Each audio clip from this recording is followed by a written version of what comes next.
"Did you like the lake house I gave you, Mom?" my son asked, smiling as if he'd just handed me the world. And in that exact moment, I realized I had been living in a version of my life that didn't exist. I remember the way the light fell across my kitchen table that Thanksgiving afternoon, soft and golden, catching on the steam rising from the turkey I had spent hours preparing, the same way I had done every year since my husband passed, as if keeping traditions alive could somehow keep everything else from falling apart. Daniel stood there in my doorway, tall, confident, dressed in a coat that probably cost more than my monthly grocery bill, and behind him, Victoria stepped in quietly, her heels clicking against the tile, her smile perfectly placed, but her eyes already searching the room like she was assessing something that belonged to her. I wiped my hands on my apron and tried to match his smile, though something in his question echoed strangely in my chest. "What lake house, honey?" I asked, keeping my voice light, almost playful, as if I'd simply forgotten a detail, as if the ground beneath me hadn't just shifted by a few inches.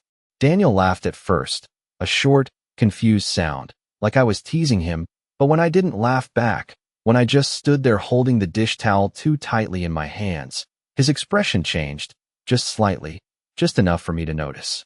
"The one on Lake Morrison," he said, slower this time, watching me carefully. "I had it transferred to your name 2 years ago. For your birthday. 2 years ago." I thought about that year. I had spent that birthday alone, sitting at this same table with a store-bought pie because I couldn't justify the extra cost of baking something from scratch. I had told myself it didn't matter, that Daniel was busy, that successful people didn't always have time for small things. I had told myself a lot of things. "I never received anything like that," I said, and this time my voice didn't sound like mine anymore. It sounded smaller, thinner. Victoria shifted slightly beside him, and I caught it. The pause, the flicker in her eyes, the way her hand tightened around her purse strap for just a second too long before she smiled again, softer this time, almost. "Careful. Maybe there was a mix-up," she said, stepping forward just enough to place herself between us without making it obvious, her tone smooth, reassuring, the kind of voice people use when they want to calm a situation before it becomes something else. But I wasn't calm. Not anymore. Because suddenly, every late notice, every unpaid bill, every night I had stood in the grocery store putting items back on the shelf because I couldn't afford both medication and fresh fruit, none of it made sense anymore. Daniel was still talking, something about paperwork, about his assistant handling everything, about monthly payments that were supposed to make things easier for me, but his words felt distant, like they were coming from the other side of a wall I hadn't realized was there until now. I looked at my son, really looked at him, at the man he had become, and for the first time, I saw not distance, not busyness, but a gap in reality itself. "Daniel," I said quietly, "I've been choosing between my electric bill and my prescriptions." The room went still, completely still, and in that silence, as his face lost its color and Victoria's smile finally faltered, I understood something with a clarity that felt almost cold. This wasn't a misunderstanding. This was something that had been built, piece by piece, right in front of me, while I was busy believing everything was fine. Daniel did not speak right away, and that silence told me more than any explanation could have, because my son had never been a man who struggled to find words, especially not when he believed he was right. But now he just stood there, staring at me like he was trying to rearrange reality into something that made sense again, and I could see it happening in his eyes. The slow realization that something had gone terribly wrong without him ever noticing. "That is not possible," he said finally, quieter this time, like he was speaking more to himself than to me. Already reaching into his coat pocket for his phone, his fingers moving quickly, almost urgently, scrolling through emails, documents, things that were supposed to prove that everything had been taken care of, that he had done what he believed was right. I watched him from across the table, the same table where I had once helped him with homework, where I had packed his school lunches, where I had listened to him talk about dreams that now seemed so far removed from this moment that they felt like someone else's memories. Victoria moved again, just a small step, but enough to place herself closer to him, her hand lightly touching his arm, not in comfort, but in control, the kind of touch that guides without appearing to do so. "Maybe we should not jump to conclusions," she said, her voice still smooth, still measured. But there was a tension underneath it now, something tight and carefully contained, like a string pulled just a little too far. I did not respond to her.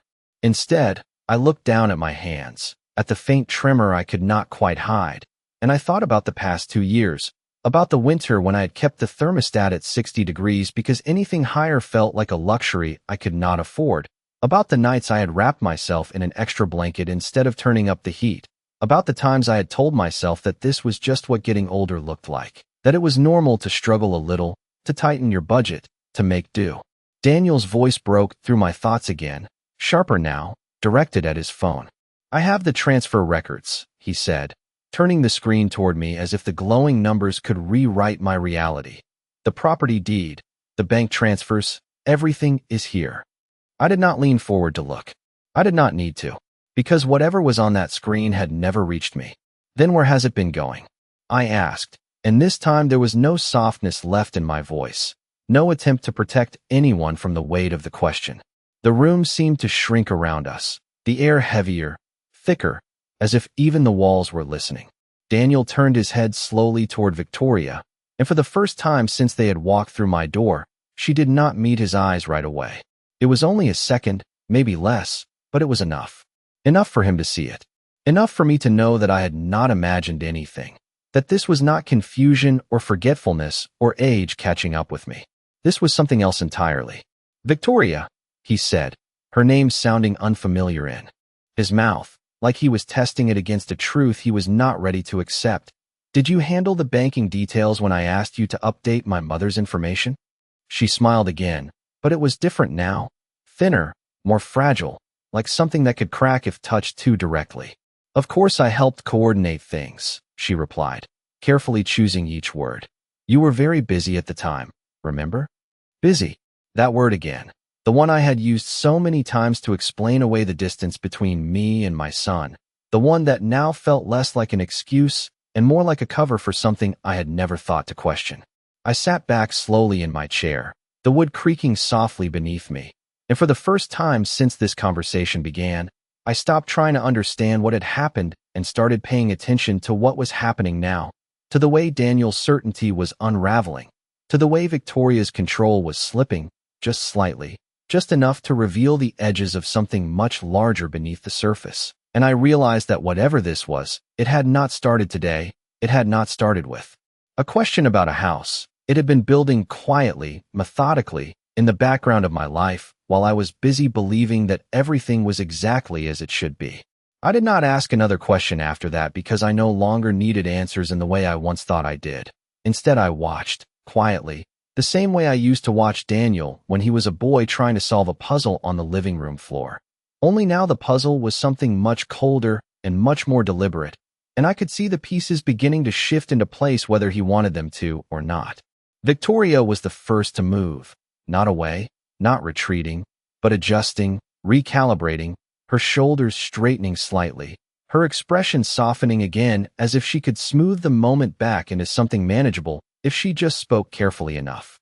"There could have been a clerical error," she said, her tone calm, almost reasonable, the kind of explanation that would have satisfied me once, the kind I would have accepted because it was easier than believing something else, something heavier, something that required me to rethink everything I thought I understood about my own family.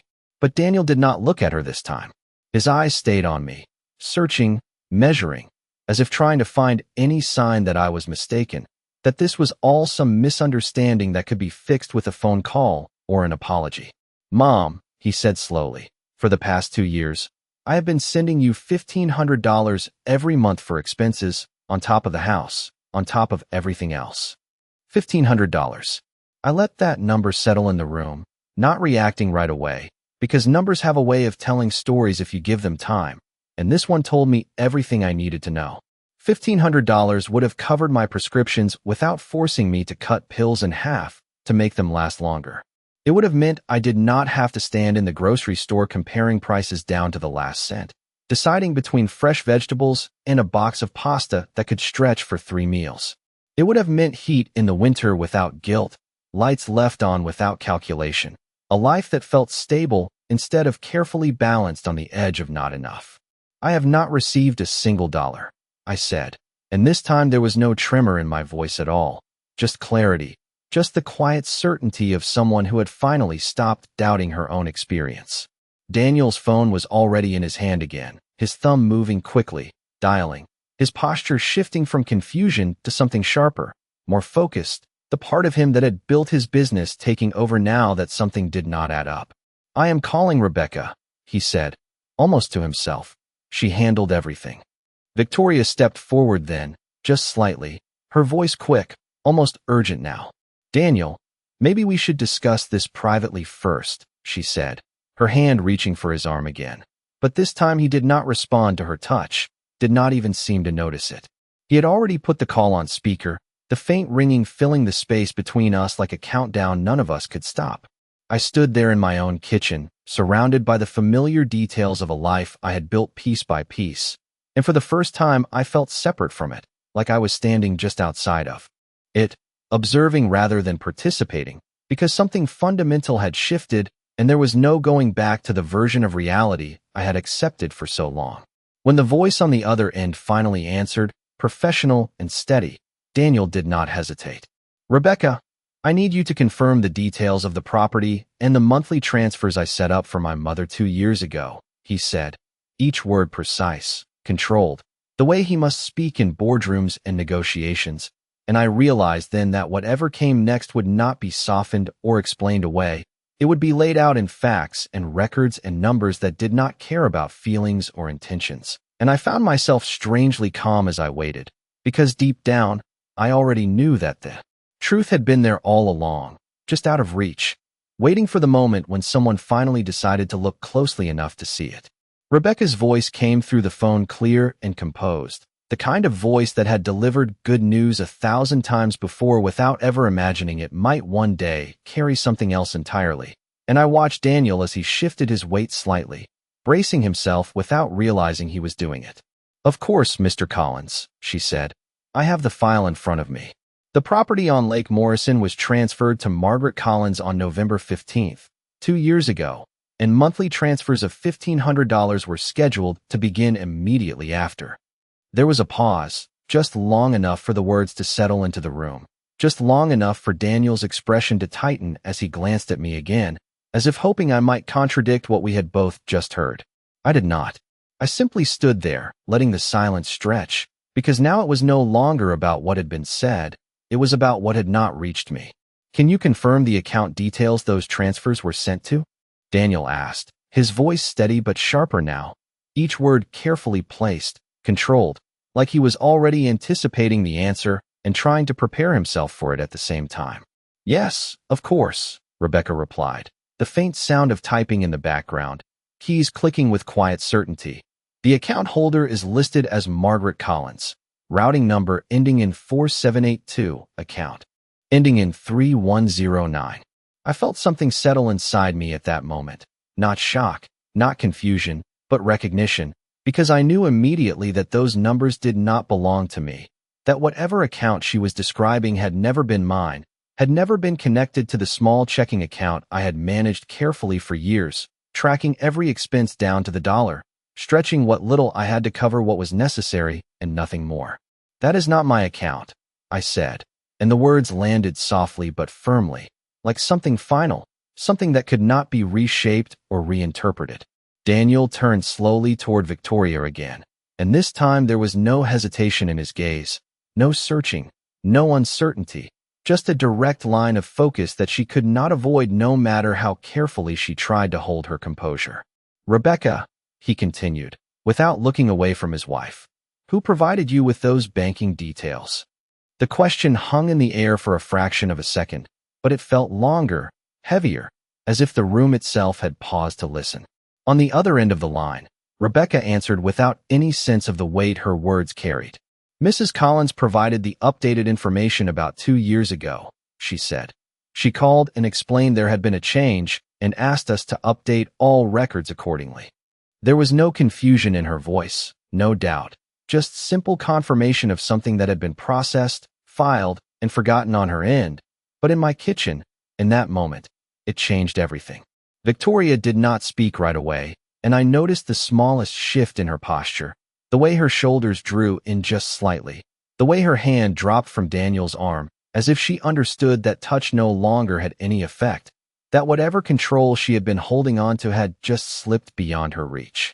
Daniel lowered the phone slowly, though he did not end the call, and when he finally spoke again, his voice was quieter than I had ever heard it, stripped of confidence, stripped of certainty, reduced to something almost unrecognizable. "Victoria," he said, "what did you do?" I did not move. I did not interrupt. I did not need to. Because for the first time since this began, the truth was no longer something hidden or suspected or waiting to be uncovered. It was standing there in the open, undeniable, shaped not by emotion or interpretation but by facts that had been quietly building for 2 years. And as I looked at my son and the woman he had trusted, I understood with complete clarity that whatever came next would not be about discovering the truth, but about deciding what to do with it.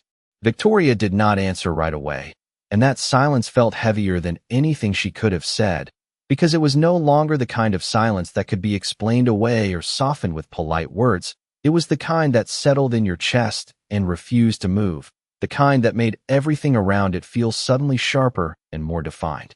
I watched her carefully, the same way I had started watching everything since this conversation began, and I noticed the small things that would have slipped past me before, the way her fingers tightened slightly at her sides, the way her eyes moved not toward Daniel, not toward me, but toward the door for just a fraction of a second, as if calculating distance, as if considering escape without ever taking a step. "I was going to tell you," she said finally, her voice lower now, stripped of that smooth certainty she had carried with her when she first walked in, and for the first time since I had known her, she sounded unsure, not weak, but unsettled in a way that did not fit the version of her I had accepted for so long.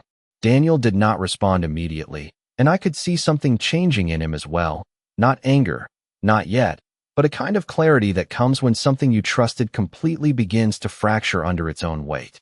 "Tell me what?" he asked, and there was no room left in his voice for interpretation, no softness, no willingness to accept anything that did not align with what he was now beginning to understand. Victoria took a breath, a controlled one, as if she was choosing her next words carefully, measuring them for impact, for effect, for whatever outcome she still believed she could shape. "My parents were struggling," she said, her gaze finally lifting, but not quite steady. "They were about to lose their home, and I thought this would be temporary, just until things stabilized." Temporary. I let that word settle the same way I had let the numbers settle before, because words, like numbers, have a way of revealing more than they intend if you give them space. 2 years is not temporary. 2 years is a pattern. 2 years is a system. "So you used my name," I said quietly, not accusing, not raising my voice, simply stating what was already clear, and that seemed to affect her more than anything else, because it removed any room for interpretation, any space for the situation to be reframed into something less direct. "I did not think it would matter," she replied quickly, almost defensively now. "You were not using the house, and the money was just sitting there, and my family needed it." The words hung in the air, and I realized then that this was how she had justified it to herself, not as something taken, but as something unused, something reassigned, something that did not truly belong to anyone in the way she defined ownership. Daniel took a step back, not dramatically, just enough to create space between them, and I noticed how deliberate that movement was, how it signaled something without needing to be explained. "You changed the account information," he said, not asking, just confirming, building the structure of what had happened piece by piece now that the foundation had been exposed. Victoria nodded once, a small movement, but one that carried more weight than any denial ever could. "I thought I could manage it," she said, and this time there was something else in her voice, not guilt exactly, but the recognition that whatever control she believed she had was slipping beyond her reach. I stood there, listening, not interrupting, not reacting in the way I might have once expected myself to, because something inside me had already shifted, something quiet but firm, and I realized that this was no longer about what had been taken from me. It was about understanding exactly how it had been taken, step by step, decision by decision, until it became something that could no longer be hidden behind explanations or intentions. And as I watched them, my son and the woman he had trusted, I felt a strange kind of calm settle over me, because for the first time in a very long time, I was no longer guessing, no longer filling in gaps with assumptions or excuses. I was seeing everything exactly as it was, and that clarity, as painful as it might have been, felt stronger than anything I had felt in years. I did not say anything right away after that, and for a moment, the three of us just stood there in the quiet weight of what had been said, the truth no longer something hidden behind polite conversations or carefully chosen words, but something solid, something that had been built over time and now could not be undone simply because it had been exposed. Daniel ran his hand slowly through his hair, a gesture I had seen him make countless times when he was overwhelmed as a boy. Only now it carried a different kind of gravity, the kind that comes when you realize you have not just made a mistake, but trusted the wrong person to act in your place. You thought you could manage it, he repeated, not mocking, not raising his voice, but breaking the sentence apart as if examining it piece by piece, trying to understand how something like this had become acceptable, how it had been allowed to continue for so long without anyone questioning it. Victoria did not answer that question directly, and I noticed that she had stopped trying to guide the conversation entirely, her earlier confidence replaced with something more cautious, more reactive, as if she was no longer shaping the moment, but simply trying to keep up with it. I was going to fix it, she said instead. And I almost smiled at that, not because it was funny, but because it was familiar, because I had heard versions of that promise before in different forms, from different people, always after something had already gone too far to be undone quietly. I stepped away from the table then, moving slowly toward the sink, not because I needed to do anything there, but because I needed the space, the physical distance that allowed me to think clearly without the weight of their presence pressing in on me. The dishes were still there, untouched since we had begun this conversation, the food I had prepared now cooling in silence, and I realized how strange it was that everything could look so normal while something so significant had just shifted beneath it. Rebecca, I said, turning slightly back toward the phone that Daniel still held. Can you send me copies of all the documents, everything related to the property and the transfers, directly to my address and email? There was a brief pause on the other end. Then a polite confirmation, efficient, immediate, as if this request were no different from any other she handled throughout her day. Daniel looked at me when I said that, really looked at me, and I could see the moment he understood that I was no longer standing in this as someone confused or unsure, but as someone who had already begun to move forward, step by step, without waiting for permission or explanation. Mom, he started, but I shook my head gently, not dismissing him, just stopping the conversation before it could turn into something else, something emotional, something that might cloud what needed to remain clear. Not right now, I said, my voice steady, and it surprised even me how calm I sounded, how controlled, as if this clarity had been waiting beneath the surface all along, just out of reach. Victoria shifted again, and I noticed she was watching me now instead of Daniel, studying me in a way she never had before, as if trying to understand what had changed, what she had missed, how the woman she had quietly placed on the edge of her plans was now standing directly in the center of them. But the truth was simple, even if it had taken me time to see it. Nothing about me had changed. What had changed was that I was no longer willing to accept a version of my life that did not match reality. I turned off the faucet, even though it had never been on, and faced them both fully, not with anger, not with accusation, but with something far more certain. We are going to take this one step at a time, I said, and I meant it, not as a threat, not as a promise of retaliation, but as a statement of control, of direction, of a path forward that would not be shaped by assumptions or explanations, but by facts, by decisions, and by the quiet understanding that from this moment on, nothing would move without me knowing exactly where it was going. I did not wait for either of them to respond after that, because something inside me had already moved past the point of needing their agreement, and instead I turned back toward the table and began clearing the plates slowly, one by one, the same way I had done every holiday for decades. Only now each movement felt different, more deliberate, as if I was reclaiming something I had not realized I had been giving away. The sound of porcelain touching porcelain echoed softly in the quiet room, and I could feel their eyes on me, both of them, but I did not look up. Not yet, because I wanted them to understand that this moment was no longer centered around their explanations or their discomfort. It was centered around my decision to move forward on my own terms. Daniel finally spoke again, his voice lower now, stripped of the confidence he usually carried, replaced by something more uncertain, more careful. "Mom, I had no idea," he said, and I believed him, not because I wanted to, but because I could hear it in the way he said the words, in the way he did not try to defend himself or redirect the situation, in the way he stood there without moving closer, as if he understood that this was not something that could be fixed with a simple apology. I set the last plate down in the sink and turned the faucet on this time, letting the steady stream of water fill the space between us, not loud enough to drown out the conversation, but enough to create a rhythm, something steady, something grounding. "I know," I replied, and I meant that too, but knowing did not erase what had happened. It did not return the past 2 years. It did not change the fact that I had lived carefully, quietly, making sacrifices I should never have had to make, while something meant for me was being used somewhere else entirely.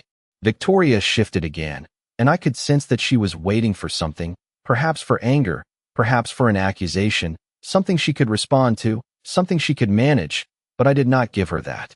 Instead, I reached for a towel and dried my hands slowly, taking my time, because time was something I had learned to measure differently, not in days or months, but in moments where things became clear. "We will review everything," I said, turning back toward them, my voice even, controlled. "Every document, every transfer, every decision that was made." Daniel nodded immediately, almost too quickly, as if he was relieved to have something concrete to focus on, something he could fix, something he could rebuild with numbers and records instead of emotions. Victoria did not nod. She simply watched me, her expression unreadable now, not defensive, not confident, just still, as if she was trying to understand how much I already knew and how much I would be willing to uncover. I met her gaze then, directly, without hesitation, and for the first time, I saw her not as the woman my son had chosen, not as someone who had become part of our family, but as someone who had made a series of decisions, each one building on the last, until they formed something that could not be undone quietly. "And from now on," I continued, "nothing will be handled on my behalf without me seeing it first." The words were simple, but they carried weight, not as a demand, but as a boundary, one that had not been there before, one that I would not allow to be crossed again. Daniel exhaled slowly, as if he had been holding his breath without realizing it, and nodded again, more deliberately this time. Victoria looked away first, just for a second, but it was enough, because in that brief moment, I saw something I had not seen before, not fear exactly, but the realization that whatever system she had built, whatever control she had quietly maintained, was no longer hers to hold. And as I stood there in my kitchen, the same place where I had spent years believing that everything was as it should be, I understood that this was not the end of anything. It was the beginning of something else entirely, something slower, more precise, something that would not be rushed or softened, but followed through, step by step, until everything that had been hidden was brought fully into the light. That night, after they left, the house felt quieter than it had in years, not empty, but settled, as if something that had been out of place for a long time had finally shifted back into alignment. And I found myself sitting at the same kitchen table long after the dishes were done, the overhead light casting a soft circle around me while the rest of the room faded into shadow.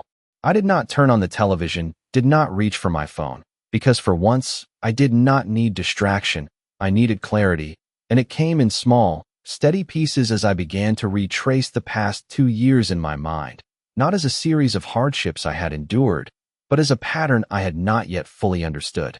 The winter bills, the pharmacy receipts, the quiet adjustments I had made without complaint, all of it took on a different shape now, not random, not unfortunate, but connected, part of something structured, something that had been managed somewhere beyond my reach.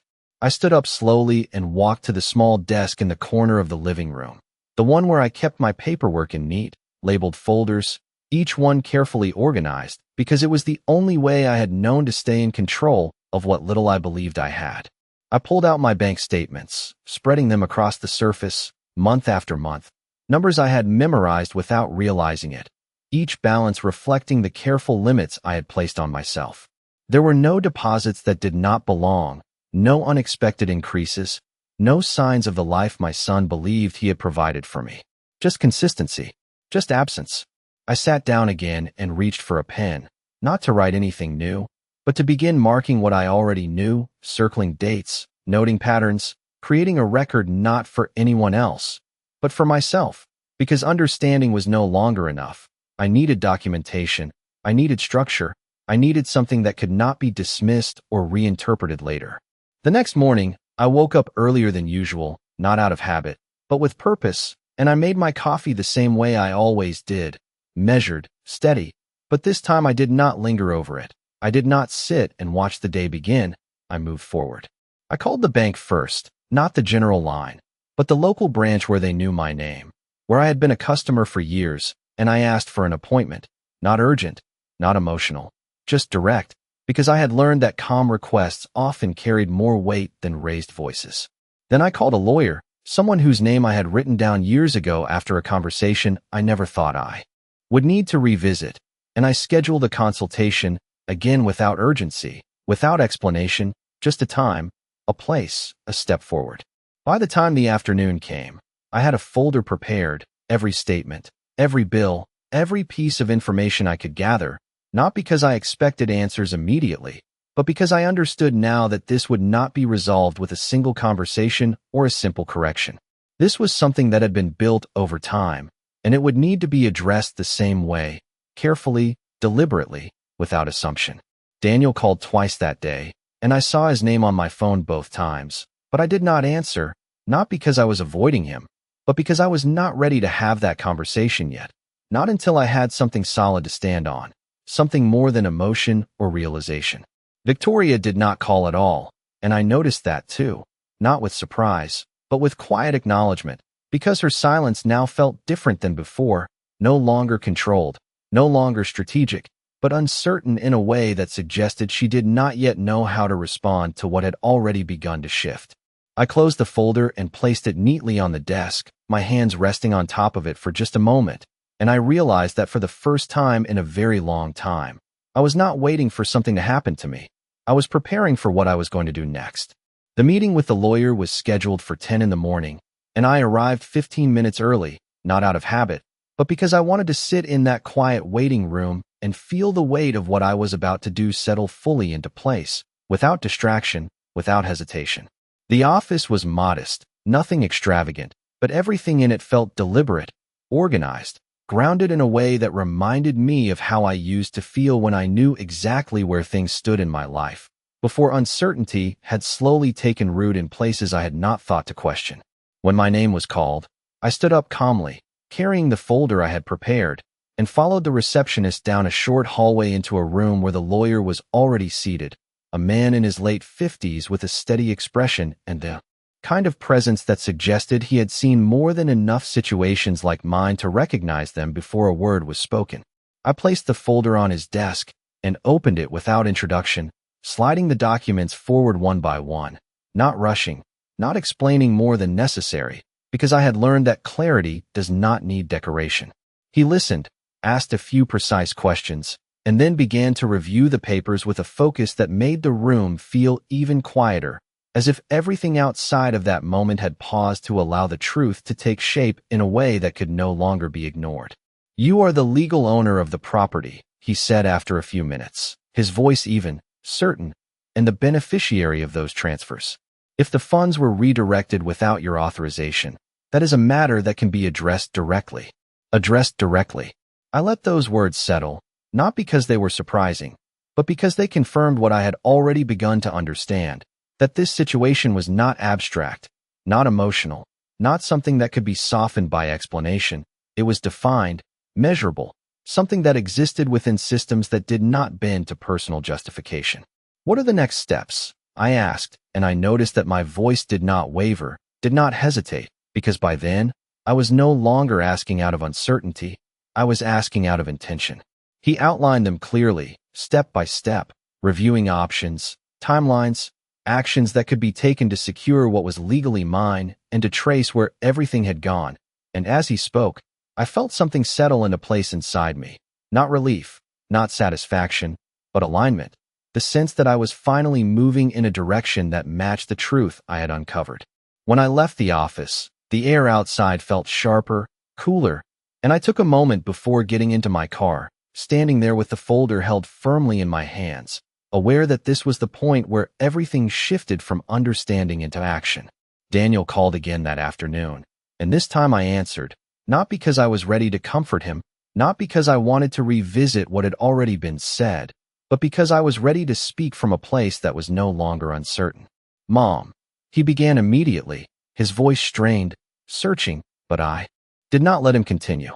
"I have met with a lawyer," I said, my tone calm, steady, leaving no space for misinterpretation, and there was a pause on the other end of the line, a long one, the kind that signals not just surprise, but realization. "I am going to review everything formally," I continued, "and we will handle this step by step." He exhaled slowly, and I could hear the shift in him, the understanding that this was no longer something that could be managed privately, quietly, or on his terms alone. "I understand," he said finally, and for the first time since all of this began, there was no confusion in his voice, only acceptance. Victoria did not speak, but I knew she was there, listening, because silence like that has a presence of its own, and I did not address her, not directly, not yet, because whatever needed to be said would not be said over the phone. It would be said in a room where everything could be laid out clearly, without interruption, without avoidance. I ended the call and sat there for a moment, my hands resting on the steering wheel, not overwhelmed, not uncertain, but aware, fully aware, that the life I had been living for the past 2 years had not been what I thought it was, and that the life ahead of me would be shaped not by what had been taken, but by what I was now choosing to reclaim, piece by piece, with a clarity that could no longer be ignored.